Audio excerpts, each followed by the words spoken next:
Почитувани, Беса и ДПМНЕ во Тетово со своите штетни одлуки и сценарија сакаат да предизвикуваат поделби и тензии меѓу граѓаните, да го загрозат со животот и меѓусебното разбирање.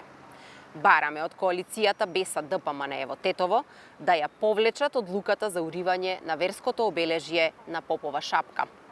Провокации или неодговорно преземање некакви действија може да предизвикаат тензии и поделби меѓу граѓаните со сериозни последици.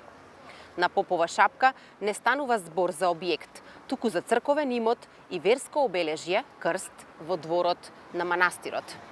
Подгревање раздор, верски, политички или етнички поделби меѓу граѓаните е на директна штета на сите граѓани во Тетово, на соживотот и меѓусебното разбирање и почитување.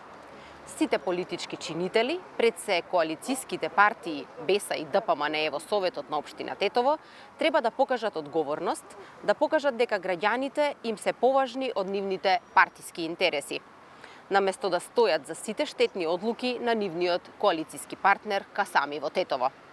Тоа важи и за вториот човек после Касами во Тетово, секретарот на општината Дарко Коцевски од ВМРО ДПМНЕ. Граѓаните ги повикуваме на смиреност, да не подлегнуваат на провокациите на Беса и ДПМНЕ, а институциите на будност и навремена реакција во рамки на надлежностите. Договореното сценарио на ДПМНЕ и Беса во предизборието не смее да успее поради големите последици што може да ги предизвика. СДСМ заедно со граѓаните, со сите разумни и одговорни политички субјекти, ќе направи се да не се дозволи сценаријата на Беса и ДПМНЕ во Тетово да успеат.